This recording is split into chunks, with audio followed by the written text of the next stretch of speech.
It is playoff time. We could not be more excited. Welcome to an all-new edition of Buckets and Dimes, Nuts and Bolts Sports NBA podcast. Joe Cardoza here, joined with Patrick Hilwig. Pat, the playoffs are finally here. We're a couple of days in. How you doing, boss? Man, it is April. It is hot outside, and it is hot in the NBA right now. I mean, we're talking about teams like the Orlando Magic, who we haven't seen in the playoffs in years, winning playoff matchups. We've got ejections. We've got injuries. I mean, the NBA is just crazy right now. It's playoff time, my favorite time of the year. And yeah, man, there's a bunch to talk about. Yeah, never a dull moment. And I feel sorry for people like myself that fell asleep either before or in the middle or the beginning of that Warriors-Clippers game last night. We'll get into that for sure. Before we dive into our analysis and all the playoff series, just want to do some housekeeping, talk about some news and notes in the NBA. Of course, you and I, Pat, talked about it last week. Lakers letting go of Luke Walton. He was unemployed for a day or two before he got scooped up by the team you called. You said out of all the openings in the NBA, you thought that Luke Walton would be a good fit in Sacramento. And here we go. Luke Walton is the brand new head coach of the Sacramento Kings. Your thoughts on that real quick? I think it's a perfect fit. I mean, they got some young talent. They got your guy Buddy Buckets, who we all love. De'Aaron Fox, they got some players there, and they can sculpt them. And I think watching what he did when he was with the Warriors and seeing what he did with them, I think it's a great fit, and I'm looking forward to seeing it. And I know our guy Monty Perez called the Kings in the playoffs this year, but I think with Luke Walton there, I think they can be one of those teams that could be able to push and make the playoffs. You're right. De'Aaron Fox there. You got a guy like Marvin Bagley III who couldn't stay healthy, but that's a guy that can really have a good impact in that team if he can stay on the basketball court. And you're right, man. It's a perfect situation if you're Luke Walton. It's not just a young team, it's a young, talented team. And imagine how good they did this year. When they get Luke Walton, he puts in his spin and the things he does on the basketball court as far as matchups and play sets. I think this team's going to take a step to the next level. So if I'm a Sacramento Kings fan, definitely exciting times right now. You also saw Zion Williamson. We all knew it was going to happen. Finally declared for the NBA draft, so he's going to be the number one draft pick overall. So there's no debate about that at all. So we have to find out who's it going to be. All these teams that tanked, talking to you, New York Knicks, is it going to be worth it? Will you be able to pick Zion Williamson in the NBA draft? We'll have to see. Also, on the injury front, we hate injuries. They always suck. Of course, the Boston Celtics are playing this series without Marcus Smart. The Detroit Pistons are trying somehow to make it competitive, at least, against the Milwaukee Bucks. No Blake Griffin. And then last night, man, one of our favorite players, Pat, Boogie Cousins. I know we saw the first part of the documentary about his torn Achilles heel surgery on Showtime. Boogie hustling, going for a loose ball last night, torn quad muscle, potentially out for the entire playoffs. There's a possibility, maybe, for the NBA Finals. Got to see how he responds to treatment. A big blow for the Golden State Warriors. And like I said, injuries just suck, man. Oh, huge blow. I mean, that's what they signed him for. He didn't play the full season or whatever. They signed him for the playoffs to really take that next step. I mean, obviously they're the Warriors, and we've seen what they can do. And we've seen what they've been doing lately. Yeah. I mean, Curry is on fire. Durant is Durant. But Boogie and Green are those two guys that, they really do the little things and the assists and rebounds and stuff like that keeps that team going.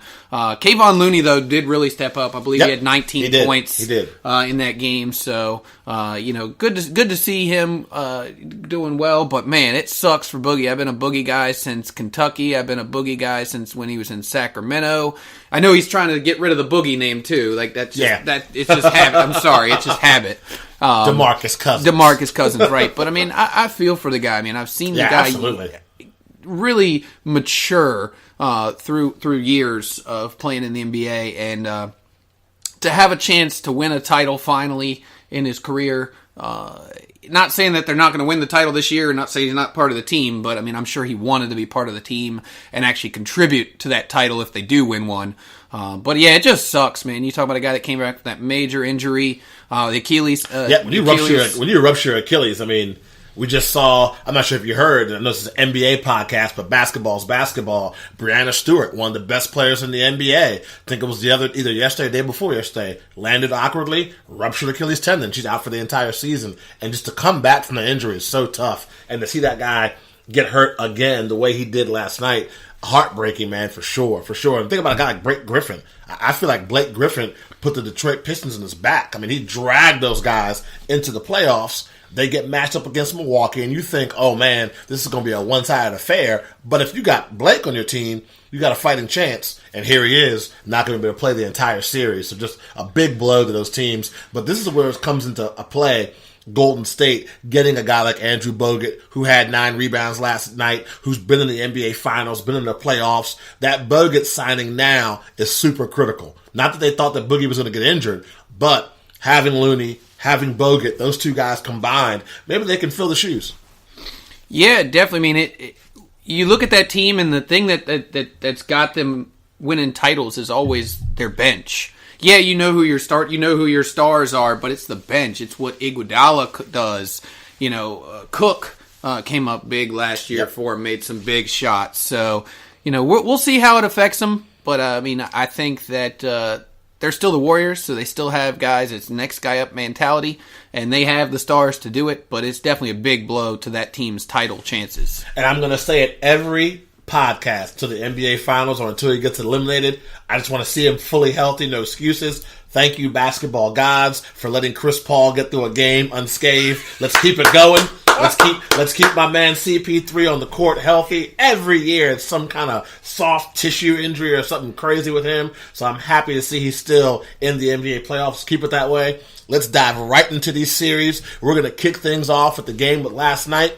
You had the Brooklyn Nets playing in Game 2, visiting the Philadelphia 76ers. This series is tied at 1 game apiece. What are some of your observations and some of your takeaways from the first 2 games of this series, Pat? Man, when you start that series, and everybody had the Sixers as the top team in the East, obviously behind the Bucks, who actually were the number 1 seed, but everybody thought the Sixers were that team to beat once they added Tobias Harris. Jimmy Butler, yeah. Jimmy Butler, right. When you look at this series, it's just crazy. When you look at the Game 1, you have Simmons, Harris, and Redick combined for 18 points.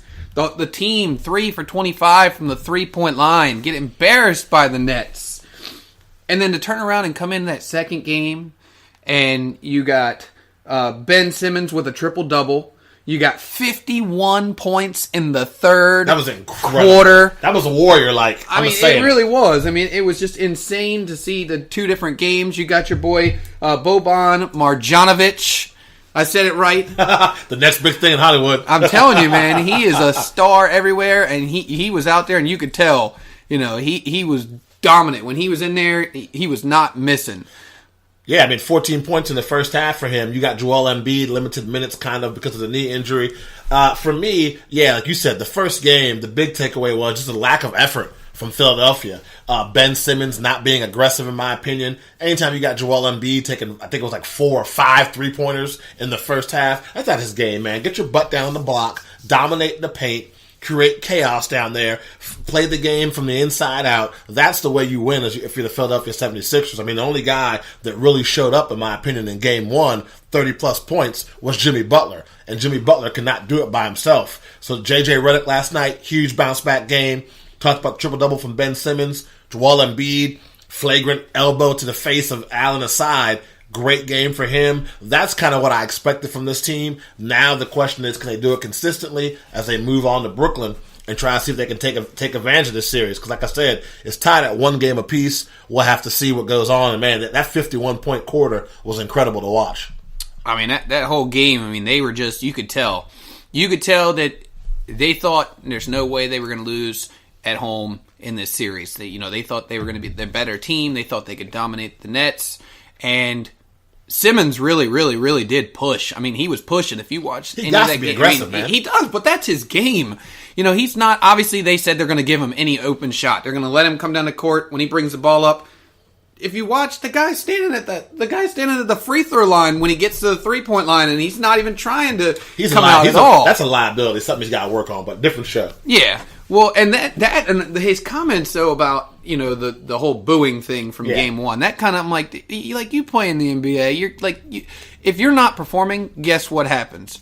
People dislike you, people boo you, and then guess what? They forget it the next time you play because they're out there cheering. So that's just part of the game of basketball. That's part of sports, man. Yeah, there's a lot of fair weather fans out there, but still, when you go to a game and your team performs the way they did in that game one, I don't blame them for booing because they expect so much. And the fact that you could show that you could do it in game two, it just shows me that they had the right, in my opinion, to boo because you have the ability to do it. The effort, like you said, you mentioned it before, lack of effort in game one showed, and game two they came out and it was all effort. I mean, Simmons was unstoppable. Embiid looked awesome. I mean, like Redick, I've all said it all along, Redick is the guy that's going to win or lose for them guys. Redick and Harris. In my opinion, Redick and Harris, because we know what Butler can do. Butler can make the shots when he has to. Embiid can just take over a game whenever he wants. Dominating games. I mean, with blocks, rebounds, everything. So, but we'll see what happens though with Embiid though, because he didn't look his he's full self. He's suffering from that left knee tendonitis, and he talked about how it's sore, and once he gets moving and gets going, it kind of loosens up. So they're gonna have to watch his minutes there. I mean, with Ben Simmons, just to me, he was exposed in game one shooting wise. That's why it's so important, in my opinion, that guy has to be aggressive. And when I say be aggressive, backing people down, taking them into post, the jump hook, the runners, the floaters, setting people up around you for other shots. That's his game. He's not, at this point in his career, he's not a jump shooter.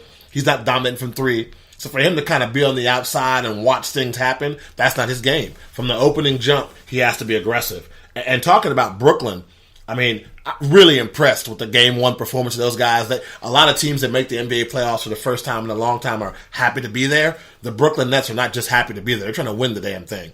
I think that D'Angelo Russell started off really rough in the first game, allowed the game to come to him. His shot ended up having a really good performance.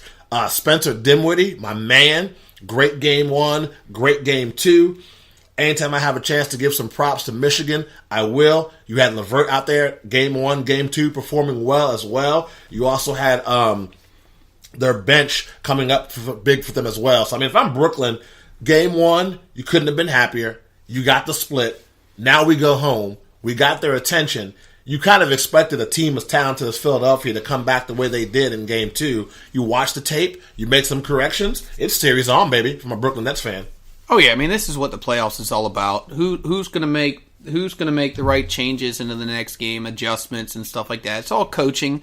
You realize what one player did, and you got to start making your adjustments and your changes to change your game plan to better equip you to win, I guess. I mean, you got a guy, if Ben Simmons sits on that block, like you said, I mean, he's got a big advantage. I mean, he's big. He can really take over games on that block, but he doesn't because that's not technically his game. But I'll give you one point.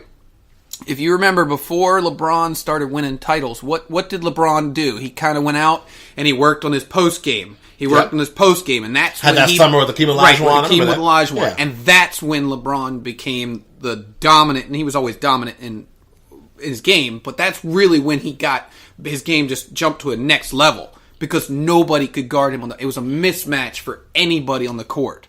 And I think that Ben Simmons, he's obviously not LeBron in any way, shape, or form, but they said when he came in the league that he has the potential to be based on his size, based on his skill set and stuff like that. So it's going to be interesting to see how this series goes. Clearly, 76ers aren't going to be running away with it, but I think after the last game, I think the 76ers got a little bit more energy, a little bit more life in them, and I think that they'll get back to their normal way of playing. Yeah, and like I said, my last point on this one, if I'm the Brooklyn Nets, I'm happy, man. We got a split. We played well. We go home. We're talking about a crowd that hasn't seen a home playoff game in how many years? So, I mean, these guys are going to be hype. It's a chance to get the Barclays Center rocking. We'll have to see. So that series is tied at 1 game apiece. The next series we're going to talk about, my oh my, let me bust out my official Golden State Warriors hater card, shine it up real nice. Yeah, I had limited faith in the Clippers. Rumor has it I fell asleep at the beginning of the first quarter, but when I woke up, oh, the joyful news I saw.